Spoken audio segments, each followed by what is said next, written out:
Hello and welcome to our next episode, our fourth episode in our St. Margaret Mary podcast, where on a weekly basis we bring the events and information pertaining to the parish that we all belong to and that we love. We focus on our worship life, our community life, and our many ministries and organizations. I'm Mike Molina, and I'm joined today with Laura Nieto. Laura Nieto runs our Christian service program, a ministry that has a long history here at St. Margaret Mary, and at the same time has just provides a terrific service to hundreds of families. So we thought in this couple weeks before Thanksgiving, we would focus on our parish's outreach efforts, particularly to families most vulnerable. Laura, welcome. Great to see you. Thank you. Good to be here. Hi, everybody. Yeah, it's been a long time waiting for you to kind of put Christian service on. I'm really excited to really showcase our Christian service program because I know a lot of people know about Christian service, but they don't know the day-to-day work that we do. To make it all happen, it is so many people involved. It's really exciting to be able to showcase Christian service for the first time to everybody. So thank you for this opportunity. Of course, Laura. Let's start a little bit about the history. When did Christian service formally begin here at the parish? Well, formally it started with Bishop Satori's, but before that, Josie, our longtime parishioner, told me that when a family used to come to the office and needed food,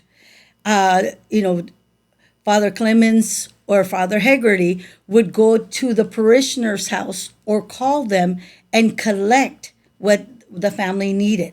So even though it officially started with Bishop in the Hegarty Hall and being well organized and connecting with picking up at different stores and so forth, it really began with the parishioners and the women that came together to put those bags together for the families that came to the parish and asked for food. So we're 40 years. 40, if we officially 40 something years, but over a little bit 50 if we count those ladies that took over, at the beginning with Father Clemens and Father Hegarty. And it's a ministry that is quiet and ongoing. You don't draw a lot of attention to yourself. You have so many volunteers. How many volunteers right now? Right now we have over 102 volunteers. We keep picking up a few more stores. So if we pick up stores, we pick up drivers. Alone this year, we picked up 6 new volunteers. And this isn't just Thanksgiving and Christmas. This is on a weekly basis. You see over 100 volunteers at the Yes. center. Oh, definitely. It's very interesting because every day is a different dynamic. Every day is a different volunteer. So every day you get a different feel of what we're doing. Every day I always remember, the scripture of the division of the loaves and the fish. And sometimes when you think you're not going to make it, it has happened in our Christian Service Center every day. Because sometimes we think we're not going to make it, we're not going to have enough for everybody. But guess what? All of a sudden, we have enough. We try to prepare everybody the same way so that, nobody feels a little bit left out. And it's interesting because every day we get a different blessing. And you get to see what a true miracle happens in that Christian Service Center. Well, before we get into the work of the Christian Service Center, I think it's important to say that for many of those volunteers, the blessing is you. What you provide to them, the community that you build among our volunteers is just fantastic. So thank you for that. Mm-hmm. If someone's watching this podcast and thinks, well, maybe Christian service is something I'd like to do, it's you. I know you have retired folks. You have people who are still working full time. Yes. That will give a day, will give a Saturday, will give an afternoon. What would your recommendation be if there's a parishioner watching right now that would like to get more involved? Well, the Christian service has different opportunities for different people. We generally go, like I said, we pick up at the different stores. So that's one of the things that they can do. Be a driver. Pick up at the different grocery stores that we pick up from. They can also work in the warehouse, packing up, sorting through, making sure that everybody has. Our Christian service is divided up in like four sections. The section that does the bread, the section that does the vegetables, the section that does the refrigerated items, and then the guys that have to kind of clean up. So there's opportunities Monday through Friday, and most volunteers come to the Mass and then come to Christian service after. So generally, I'm there from 7 to 3 o'clock every day. So what happens is the volunteers can come anytime from 7 to about 12, and they can work at the different departments. We have people that, like Lena and Miss McKenna and some very key volunteers that come more than one day. But that's not required. But it's not required. If you want to come in for 2 hours, come in for 2 hours. Terrific. If you want to come in for an hour, all you have is, we have a couple of gentlemen that come and then go to work right after. When you say there, you're talking about the Christian Service Center that is at the corner of our property here in the parking lot. And for years, Christian Service was kind of nomad. You were in various closets and rooms and pantries. Yes. And about 4 years ago, it was a dream of Father Paul O'Donnell together with you Yes. to officially give you a permanent home. Yes. And the Christian Service Center opened as a home for the outreach that our parish provides. How has that made a difference in your life by having a permanent place? Well, I think the first step was financing it, because we had the idea. It's always been something that we in Christian Service thought, where can we have a center? But it really came about when we found out that we could finance it. Mm-hmm. When we went to the parishioners, and I don't know if you remember, but I was so nervous. I'm like, can this be done? You're talking great. And the parishioners again stepped in and made this happen. This, besides, I think the fair, we raised the most money that the parish had raised in one weekend. And to me, that just tells us what this parish is about. It is really always such a hearted parish. It really always wants to do for others. And I think Christian Service gives us that opportunity. We as parishioners, because sometimes we all can do a little bit, but for us to all come together, that's what the Christian Service program is about. So for the parish, Laura, give us a glimpse. What's a month like at Christian Service? How many families do we serve? What's I know in the annual report in the bulletin, we give these huge numbers of the amount of pounds of vegetables. Yes. And it's always eye-opening. But on a monthly basis, what does it look like? What do we do there? I thought you were going to ask me that, Mike. So I brought in a couple of numbers. I have our September number and just our October number. So on a weekly basis, we see anything from 250 families, okay, and below. Mm-hmm. So last week we had 247, 245. So it varies back and forth a little bit. But our goal is to do about 200 families a week. Mm-hmm. And we spread it out. So every day, every family has to call in and make an appointment. When they call, they let us know how many family members are in the family. So if it's a family of one, if it's a family of 5, if it's a family of 7 or more, we know that we have to give them a little bit more to make sure that the family is fed.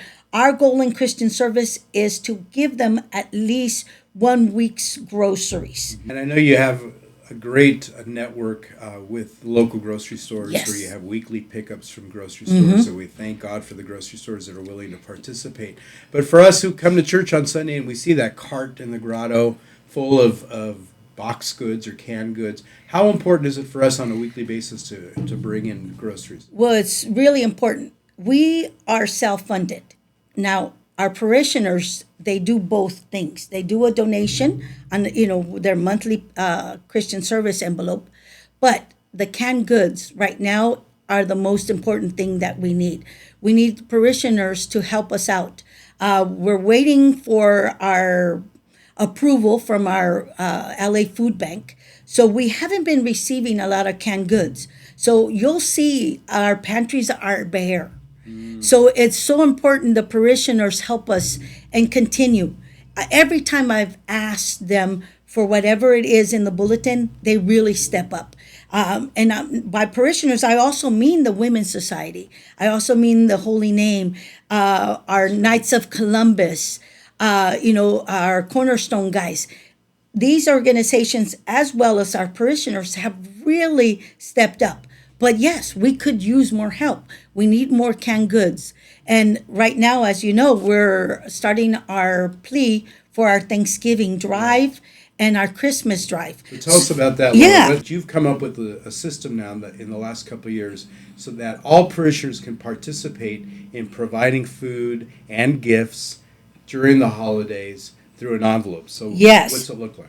So what's going on right now is storage is a big problem. And keeping turkeys refrigerated is even a bigger problem. Making sure that we don't give them something that's going to get them sick. So instead of turkeys, what we're trying to do is give them gift cards so they can go buy their turkey or maybe ham. We don't know, all of us have our different traditions.